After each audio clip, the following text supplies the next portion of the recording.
নমস্কার, আপনাদের সকলকে জানাই আন্তরিক স্বাগতম। আজ আমরা আপনাদের শোনাতে চলেছি গরুর পুরাণের ধর্মকাণ্ড অংশের অন্তর্গত প্রেতকল্প থেকে নেওয়া এক অতীব বিস্ময়কর ও গভীর আধ্যাত্মিক কাহিনী। এই কাহিনীতে সেই মহাজ্ঞান সম্পর্কে বর্ণনা করা হয়েছে যা স্বয়ং ভগবান শ্রীকৃষ্ণ গরুর দেবকে দান করেছিলেন। প্রিয় দর্শকবৃন্দ, গরুর পুরাণের প্রেতকল্পে স্পষ্টভাবে বলা হয়েছে মৃত ব্যক্তির এমন কিছু সামগ্রী রয়েছে যেগুলি জীবিত মানুষের কখনোই ব্যবহার করা উচিত নয়। যদি কেউ অজান্তে বা ভুলবশত সেই সমস্ত বস্তু ব্যবহার করে ফেলে তবে তাকে ভয়ঙ্কর যন্ত্রণা ভোগ করতে হয় এবং জীবনে নানাবিধ ক্ষতি ও বিপর্যয়ের সম্মুখীন হতে হয়। প্রত্যেক বিবেকবান মানুষের উচিত এই বিষয়গুলি সম্পর্কে জেনে রাখা, যাতে তিনি এ ধরনের দোষ ও অকল্যাণ থেকে নিজেকে রক্ষা করতে পারেন। শাস্ত্রানুসারে ভগবান শ্রীকৃষ্ণ স্বয়ং গরুর দেবকে এই নিষিদ্ধ বস্তিসমূহ এবং মৃত্যুর গূঢ় রহস্য সম্পর্কে অত্যন্ত জ্ঞানবর্ধক উপদেশ প্রদান করেছিলেন।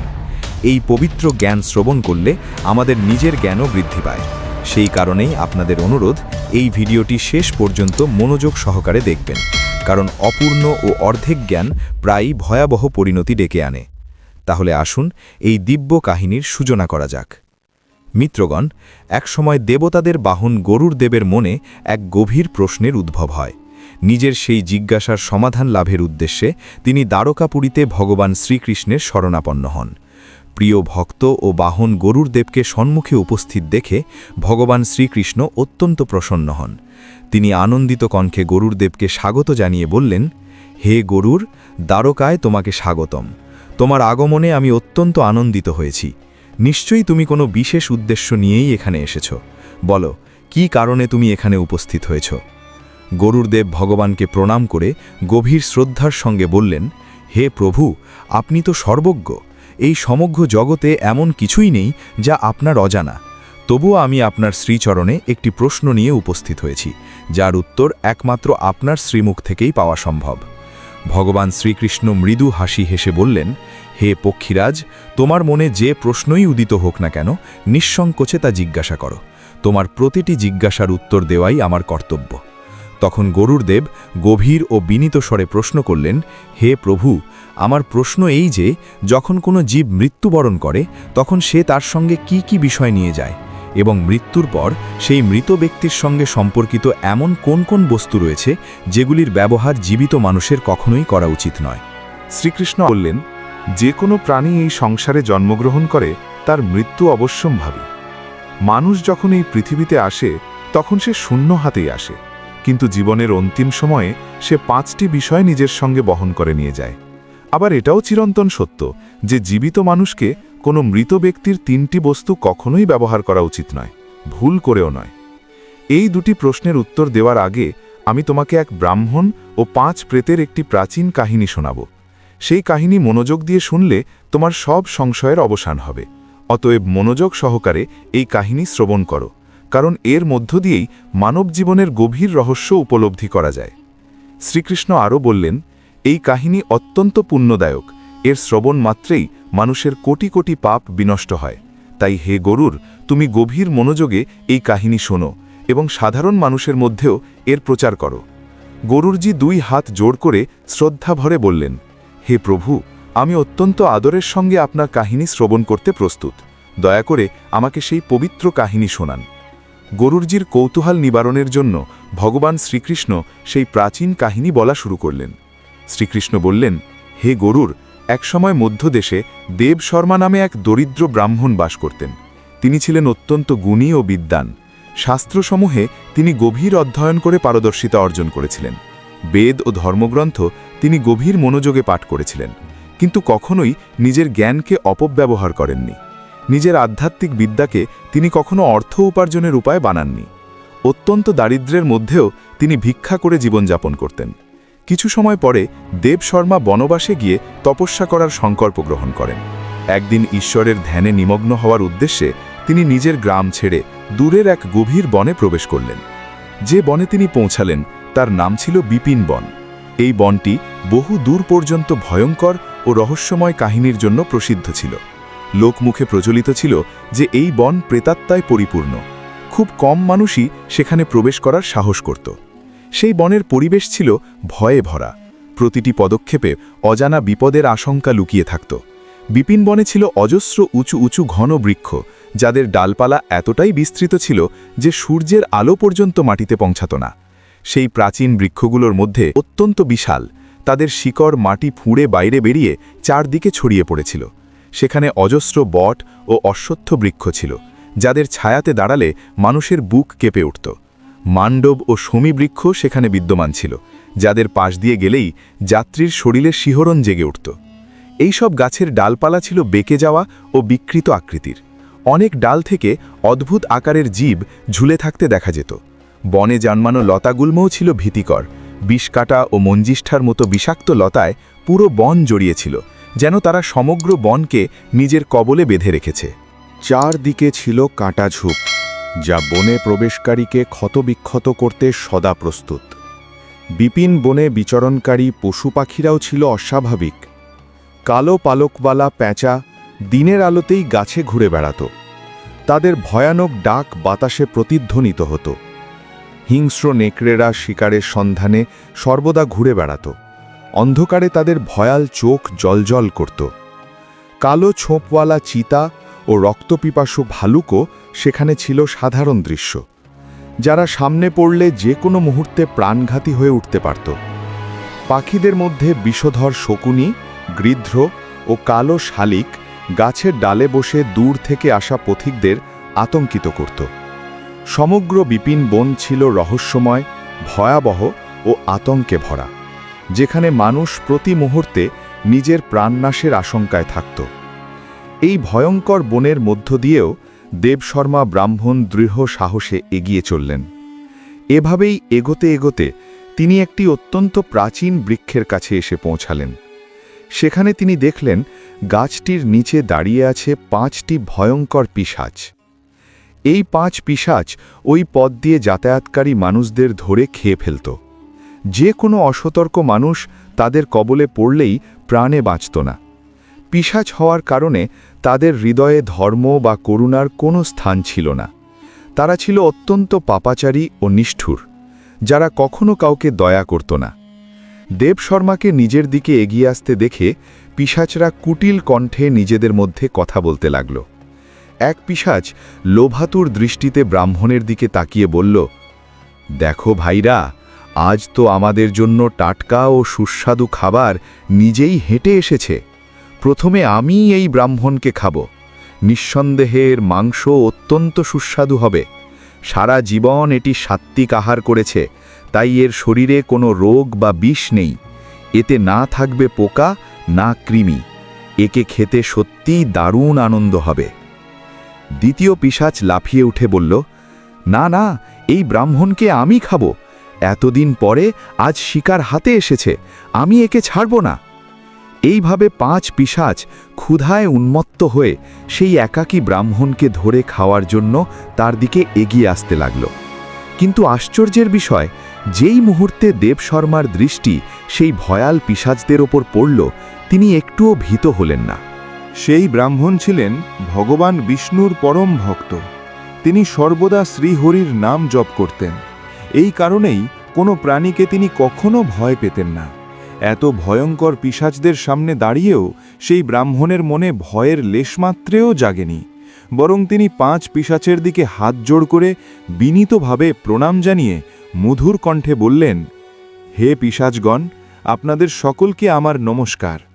ব্রাহ্মণ দেবশর্মার এই অদ্ভুত সাহস ও বিনয়পূর্ণ আচরণ দেখে 5 পিশাচই বিস্ময়ে হতবাক হয়ে গেল।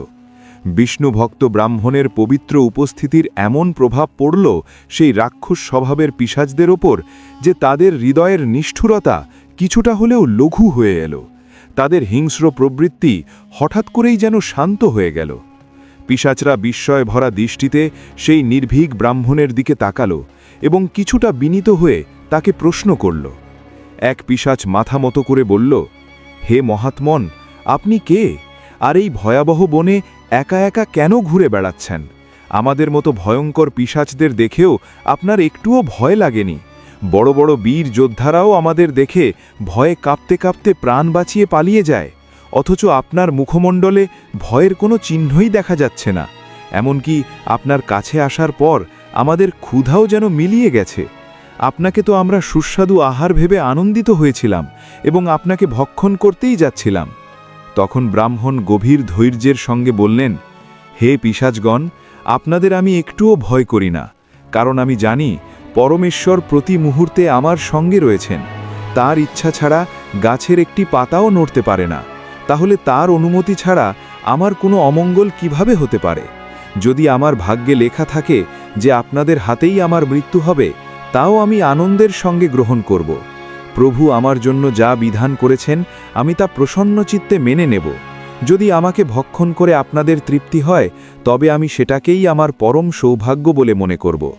এই সংসারের প্রত্যেক প্রাণীকে সুখ দেওয়া ও তাদের তৃপ্ত করা, এটাই মানুষের পরম কর্তব্য। আপনারাও তো ঈশ্বরেরই সৃষ্টি, তাহলে আমি আপনাদের নিন্দা কিভাবে করতে পারি?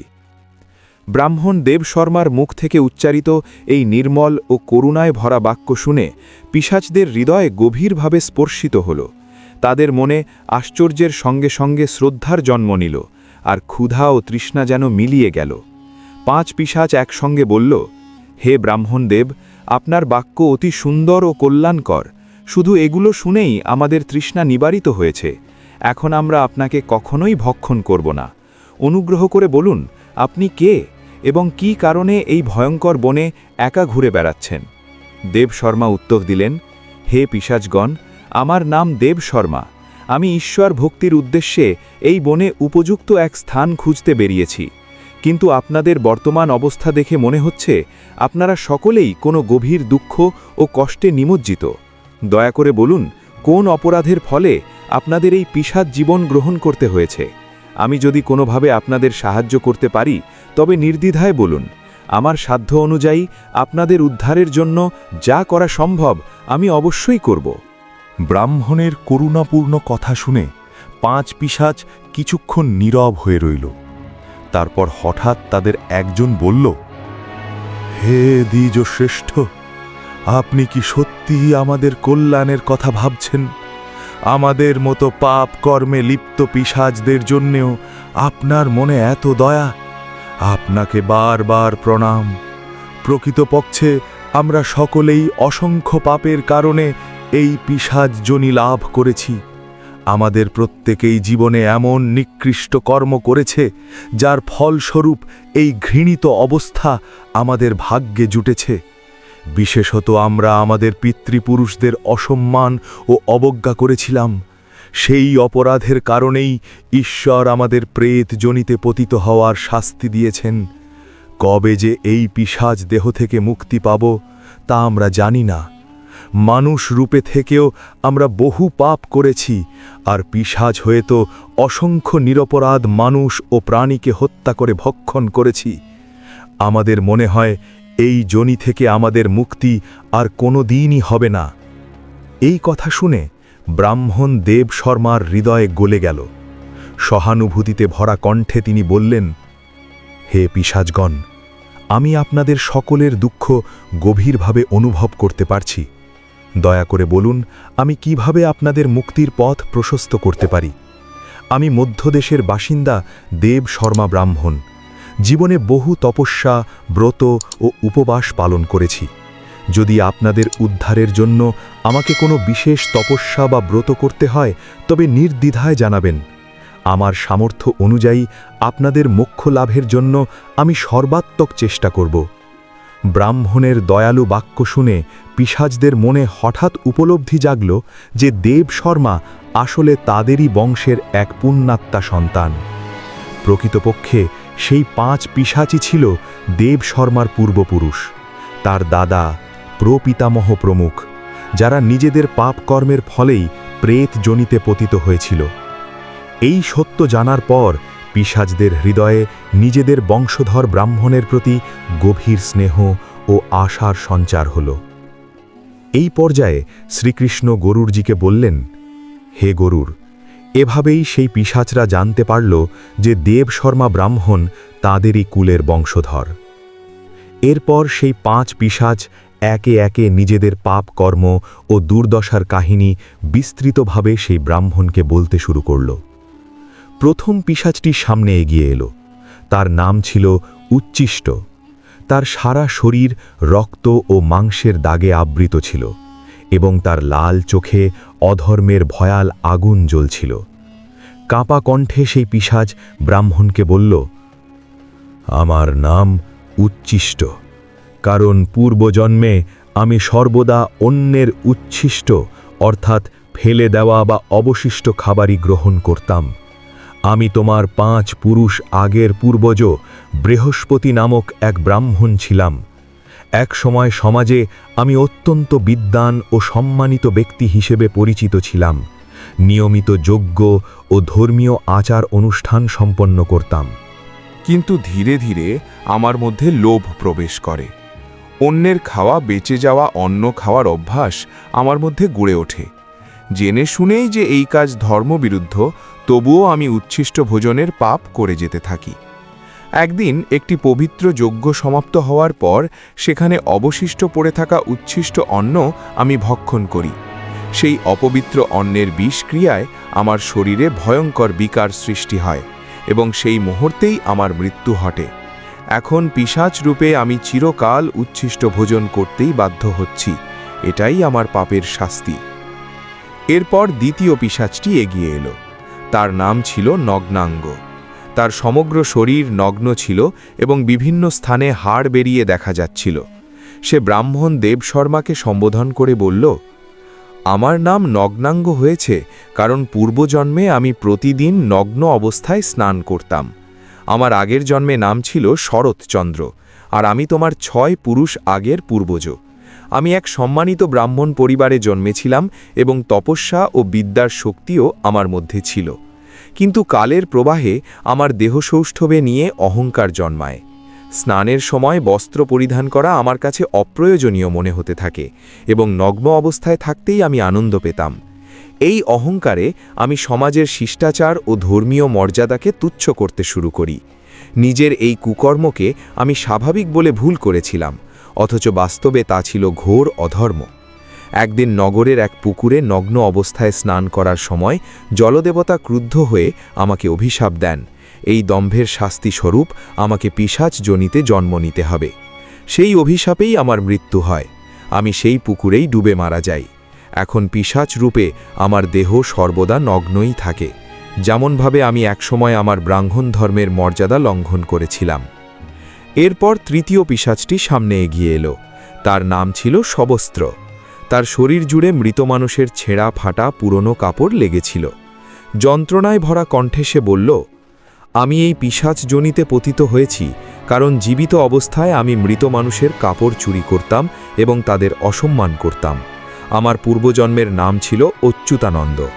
আমি তোমার কুলেরই এক পূর্বজ ছিলাম এবং এক সম্মানিত ব্রাহ্মণ পরিবারে জন্ম নিয়েছিলাম। কিন্তু লোভ আমার হৃদয়ে প্রবেশ করেছিল। আমি শ্মশানে গিয়ে মৃতদেহের কাপড় খুলে চুরি করে নিয়ে আসতাম। অনেক সময় সেই চুরি করা কাপড় আমি নিজেই পরতাম, আবার কখনো বিক্রি করে দিতাম। মৃত মানুষের কাপড় পরিধান করে আমি এক বিকৃত সুখ অনুভব করতাম। আমার এই মহাপাপ দেখে দেবতারা ক্রুদ্ধ হয়ে আমাকে অভিশাপ দেন। আমার মৃত্যু শ্মশানেই হবে এবং মৃত্যুর পর পিশাচ হয়ে আমাকে চিরকাল মৃতদের কাপড়ই পরতে হবে। শেষ পর্যন্ত শ্মশানেই এক ভয়ঙ্কর পিশাচের হাতে আমার মৃত্যু হয়। এখন পিশাচ রূপে আমি সর্বদা মৃত মানুষের কাপড় পরিধান করেই ঘুরে বেড়াতে বাধ্য হচ্ছি। এরপর চতুর্থ পিশাচটি এগিয়ে এলো। তার নাম ছিল অশোচ। তার দেহ থেকে এমন তীব্র দুর্গন্ধ বেরোচ্ছিল যে ব্রাহ্মণ দেবশর্মার পক্ষে সেখানে দাঁড়ানোই কষ্টকর হয়ে উঠেছিল। কাতর স্বরে অশোচ বলল, আমার নাম অশোচ হয়েছে কারণ আমি সর্বদা অপবিত্রতা ও নোংরামির মধ্যে নিমজ্জিত থাকতাম। পূর্বজন্মে আমি ধর্মরাজ নামের এক ব্রাহ্মণ ছিলাম, তোমারই এক পূর্বপুরুষ। কিন্তু আমার জীবনে শুদ্ধতার কোনো স্থান ছিল না। ব্রাহ্মণ পরিবারে জন্ম নিয়েও আমি চরম অপবিত্র জীবন যাপন করেছি। না শরীরের শুদ্ধতা রক্ষা করেছি, না মনের পবিত্রতার চেষ্টা করেছি। সর্বদা নোংরা মলিন পোশাক পরতাম এবং অপবিত্র স্থানে বাস করতাম। স্নানাদি কর্মে আমার যেন প্রবল অনীহা ছিল। জেনে শুনেই এসব অপবিত্র আচরণ করেও আমি ধর্মের নিয়ম মানিনি। এই ঘোর পাপাচরণের ফলে দেবতারা আমাকে অভিশাপ দেন। আমি যুগের পর যুগ পিশাচ জনিতে থেকে অপবিত্রতার মধ্যেই ঘুরে বেড়াব। আমার মৃত্যু হয় এক নোংরা পুকুরে ডুবে। এখন পিশাচ রূপে আমার জীবন সর্বক্ষণ গন্ধ, ময়লা ও অসুচিতায় আচ্ছন্ন। সবশেষে পঞ্চম পিশাচটি সামনে এগিয়ে এলো। তার নাম ছিল ক্রব্বাহারি। তার মুখ থেকে রক্ত ঝরছিল এবং হাতে ছিল কাঁচা মাংসের দলা। ভয়ঙ্কর অট্টহাসি হেসে সে বলল, আমার নাম ক্রব্বাহারি হয়েছে কারণ আমি মাংস ও রক্তের অতৃপ্ত লোভী ছিলাম। পূর্বজন্মে আমার নাম ছিল সোমদেব। আমি তোমারই এক পূর্বপুরুষ ছিলাম। ব্রাহ্মণ হয়েও আমি জীবনে হিংসা ও নিষ্ঠুরতার পথ বেছে নিয়েছিলাম। মাংসাহার ও হত্যার মধ্যেই আমি আনন্দ খুঁজে পেতাম। অগণিত নির্দোষ প্রাণীর রক্ত আমি ঝরিয়েছি এবং তাদের মাংস ভক্ষণ করেছি। পরিবার ও সমাজের সমস্ত শালীনতা ও ধর্মীয় মর্যাদা আমি নির্মমভাবে ভেঙে চুরমার করে দিয়েছিলাম। আমার এই ভয়ঙ্কর অধর্মের ফলেই একদিন আমার মৃত্যু হয় এক নিষ্ঠুর মাংসভোজের আসরে, যখন আমি গোমাংস ভক্ষণ করেছিলাম। এই জঘন্য কর্মে দেবতারা ভীষণ ক্রুদ্ধ হন এবং আমাকে অভিশাপ দেন। পিশাচ জনিতে জন্ম নিয়ে আমাকে চিরকাল রক্ত ও মাংসের লোভে দরবারে দরবারে ঘুরে বেড়াতে হবে। সেই থেকেই আমি স্থায়ীভাবে ক্রব্বাহারি পিশাচে পরিণত হয়েছি। এটাই আমার পাপের ফল। এইভাবে 5 পিশাচি একে একে নিজেদের পাপ কর্মের কাহিনী বলে শেষ করল। তারপর তারা করুণ কণ্ঠে ব্রাহ্মণ দেব শর্মাকে বলল, হে বৎস, জীবিত অবস্থায় আমরা সর্বদা অপবিত্র ও মলিন বস্ত্র পরিধান করতাম। নোংরা কাপড় গায়ে দিয়েই আমরা আহার গ্রহণ করতাম, জপ তপ ও পূজাপাঠ করতাম। সর্বদা উচ্ছিষ্ট ও অপবিত্র খাদ্যই গ্রহণ করেছি। এই কারণেই আমাদের আজ এমন ভয়াবহ পরিণতি হয়েছে। আমরা নগ্ন অবস্থায় স্নান করতাম, যার ফলে আমাদের পিতৃপুরুষেরা আমাদের উপর অসন্তুষ্ট হয়েছিলেন। শুধু তাই নয়, আমরা কখনোই শ্রদ্ধার সঙ্গে পিতৃপুরুষদের উদ্দেশ্যে অন্ন নিবেদন করিনি। এই কারণেই মৃত্যুর পরে আমাদের প্রেত যোনি ভোগ করতে হয়েছে। এরপর তারা বিনীতভাবে আবার বলল, হে বৎস, তুমি আমাদেরই কুলের বংশধর। আমরা সবাই তোমার পূর্বপুরুষ। ভগবানের কৃপায় তোমাকেই আমাদের উদ্ধারের জন্য এখানে পাঠানো হয়েছে। এখন আমাদের দৃঢ় বিশ্বাস তুমি অবশ্যই আমাদের মুক্তি দেবে।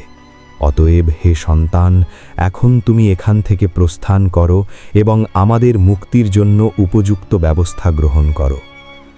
নিজের পূর্বপুরুষদের এই করুণ দশা দেখে ব্রাহ্মণ দেব শর্মার হৃদয় গভীর বিষাদে ভরে উঠল। তিনি উপলব্ধি করলেন, প্রত্যেক সন্তানের পরম কর্তব্য হল নিজের পিতৃপুরুষদের মুক্তির জন্য যথাসাধ্য চেষ্টা করা। দৃঢ় সংকল্পের সঙ্গে তিনি সেই পিশাচ পূর্বপুরুষদের প্রতিশ্রুতি দিলেন, হে পিতামহগণ, আমি আপনাদের সকলের মুক্তির জন্য অবশ্যই যথোচিত ব্যবস্থা করব। এরপর দেব শর্মা সেই ভয়ঙ্কর বন ত্যাগ করে সরাসরি মহর্ষি অগস্ত্যের আশ্রমে গমন করলেন এবং তার কাছে পিতৃমুক্তির উপায় জানতে চাইলেন। মহর্ষি অগস্ত্য তাকে বললেন, পিতৃপুরুষদের তৃপ্তি ও মুক্তির জন্য শ্রদ্ধাভরে তর্পণ, শ্রাদ্ধ, পিণ্ডদান এবং দান পুণ্যাদি কর্ম সম্পাদন করা একান্ত প্রয়োজন। গুরুর উপদেশ গ্রহণ করে দেবশর্মা পবিত্র মনে এক নির্মল নদীর তীরে গমন করলেন। সেখানে তিনি বিধিপূর্বক নিজের পূর্বপুরুষদের আত্মশান্তির উদ্দেশ্যে তর্পণ সম্পন্ন করলেন। এরপর সেই নদী তীরেই সংকল্প গ্রহণ করে পিণ্ডদান ও শ্রাদ্ধকর্ম সম্পন্ন করলেন। নিজের সামর্থ্য অনুযায়ী তিনি গোধন, স্বর্ণদান ও অন্নদানও করলেন। এইভাবে গভীর শ্রদ্ধা ও ভক্তিভাবে পিতৃপুরুষদের উদ্দেশ্যে তর্পণ ও দান সম্পন্ন হওয়ার ফলে সেই 5 পিশাচ পূর্বপুরুষ সকল পাপবন্ধন থেকে মুক্ত হয়ে গেলেন। তারা প্রেত যোনি থেকে মুক্তি লাভ করে দিব্য রূপ ধারণ করলেন এবং স্বর্গলোকে গমন করলেন। এই কাহিনী শেষ করে ভগবান শ্রীকৃষ্ণ গরুরজিকে বললেন, হে গরুর, এই কাহিনী থেকে তুমি বুঝতে পারলে যে মানুষকে কখনোই অপবিত্র উচ্ছিষ্ট খাদ্য কিংবা মলিন ও নোংরা বস্ত্র ধারণ করা উচিত নয়। নোংরা কাপড় পরে পূজাপাঠ বা আহার গ্রহণ করা সম্পূর্ণ নিষিদ্ধ। একইভাবে কখনোই উচ্ছিষ্ট বা অপবিত্র খাদ্য গ্রহণ করা উচিত নয়। মনে রেখো, যে খাদ্য অন্যের ফেলে দেওয়া, মাটিকে পড়ে গেছে, পায়ের স্পর্শে অপবিত্র হয়েছে কিংবা পিতৃপুরুষদের উদ্দেশ্যে নিবেদন না করেই নিজে গ্রহণ করা হয়েছে, সেই সমস্ত খাদ্যই উচ্ছিষ্ট বলে গণ্য হয়। এই ধরনের অশুদ্ধ খাদ্য গ্রহণ করা মহাপাপ এবং এর ভয়াবহ ফল মানুষকে ভোগ করতেই হয়। গরুরজির প্রথম প্রশ্নের উত্তর দেওয়ার পর ভগবান শ্রীকৃষ্ণ তার দ্বিতীয় প্রশ্নের ব্যাখ্যা দিতে শুরু করলেন। শ্রীকৃষ্ণ বললেন, হে গরুর, এবার আমি তোমাকে সেই সমস্ত বস্তু সম্পর্কে বলছি যেগুলির ব্যবহার কোনো জীবিত মানুষের কখনোই করা উচিত নয়। এই কথা মনোযোগ সহকারে শ্রবণ করো। ভগবান শ্রীকৃষ্ণ গরুরজিকে জানালেন, মানুষ সংসার জীবনে বহু জড় বস্তুর প্রতি আসক্ত হয়ে পড়ে এবং মৃত্যুর পরেও সেই আসক্তি সহজে নষ্ট হয় না। বিশেষ করে যে সমস্ত বস্তুর সঙ্গে মৃত ব্যক্তির গভীর আবেগ জড়িত ছিল, সেই সমস্ত বস্তুর সঙ্গে তার মৃত্যুর পরেও এক ধরনের শক্তি বা প্রভাব যুক্ত হয়ে থাকে। যদি কোনো জীবিত মানুষ সেই সমস্ত বস্তু ব্যবহার করে, তবে অসম্পূর্ণ তৃপ্ত আত্মা সেই বস্তুর মাধ্যমে জীবিত মানুষের সঙ্গে সংযোগ স্থাপনের চেষ্টা করতে পারে। ফলস্বরূপ সেই অশান্ত আত্মা জীবিত মানুষটিকে নানাভাবে কষ্ট দিতে শুরু করে।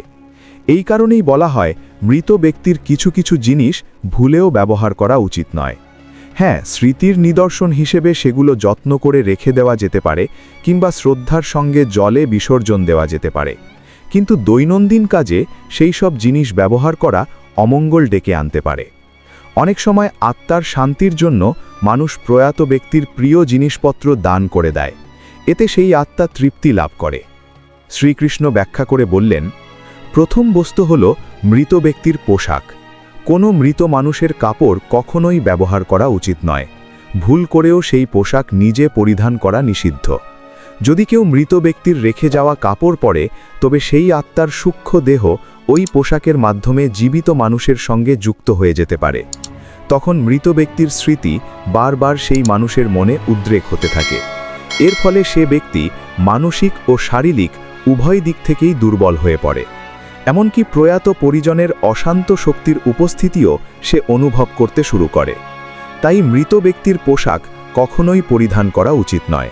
উত্তম হল সেই পোশাক দান করে দেওয়া, যাতে আত্মা শান্তি পায় এবং দানের ফলে অর্জিত পুণ্য লোক পরলোকে তার উপকারে আসে।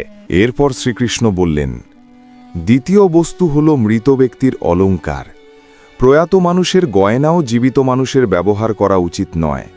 অনেক সময় মানুষের নিজের অলঙ্কারের প্রতি মোহ পোশাকের থেকেও বেশি হয়ে থাকে, কারণ অলঙ্কার সৌন্দর্য ও মর্যাদার প্রতীক। কোনো ব্যক্তির মৃত্যুর পর তার অলঙ্কার যদি অন্য কেউ ব্যবহার করে, তবে সেই আত্মা গভীরভাবে কষ্ট পায়। সেই অশান্ত আত্মা অলঙ্কার পরিধানকারী মানুষটিকে নানাভাবে যন্ত্রণা দিতে শুরু করে। এতে আত্মাকে মোক্ষের পথ ছেড়ে আবার এই জড়জগতে ঘুরে বেড়াতে হয় এবং প্রায়শই সে নিজের প্রিয়জনদেরই কষ্ট দেয়। তাই মৃত ব্যক্তির গয়না কখনো ব্যবহার করা উচিত নয়। মৃত্যুর পর সেই অলঙ্কার গলিয়ে নতুন করে তৈরি করা বা মন্দিরে দান করা শ্রেয়। শ্রীকৃষ্ণ এরপর বললেন, তৃতীয় বস্তু হল মৃত ব্যক্তির জপমালা। মানুষ জীবদ্দশায় যে মালা দিয়ে জপ করে, সেই মালার মধ্যে তার সারা জীবনের সঞ্চিত পুণ্যের শক্তি নিহিত থাকে। তাই কোনো ব্যক্তির মৃত্যুর পর তার জপমালা অন্য কারোর পরিধান করা উচিত নয়। সেই মালা পবিত্র নদীর স্রোতে অর্পণ করা উচিত। বিশ্বাস করা হয়, পবিত্র নদী সেই ব্যক্তির পুণ্য ধারণ করে তাকে স্বর্গলোকে পৌঁছে দেয়। সুতরাং মৃত ব্যক্তির মালা গলায় পরার ভুল কখনোই করা উচিত নয়। এছাড়াও জ্যোতিষশাস্ত্রে বলা হয়েছে, মৃত ব্যক্তির ঘড়িও কখনো পরিধান করা উচিত নয়, কারণ সেই ব্যক্তির সময় শেষ হয়ে গেছে। জীবিত মানুষের উচিত নয় মৃত ব্যক্তির সময় নির্দেশকারী কোনো বস্তু ব্যবহার করা। তাই প্রিয় বন্ধুরা, এইভাবে ভগবান শ্রীকৃষ্ণ গরুরকে বুঝিয়েছিলেন যে মৃত্যুর পর আত্মার সঙ্গে কামনা, বাসনা, কর্ম, ঋণ ও ভক্তি যুক্ত থাকে। এই বিষয়গুলোর প্রভাবেই আত্মা পুনর্জন্মের চক্রে আবদ্ধ থাকে অথবা মোক্ষের পথে অগ্রসর হয়। আত্মার ভবিষ্যৎ নির্ভর করে সে জীবদ্দশায় কী ধরনের আচরণ করেছে এবং ঈশ্বরের প্রতি তার ভক্তি কতটা গভীর ছিল তার উপর।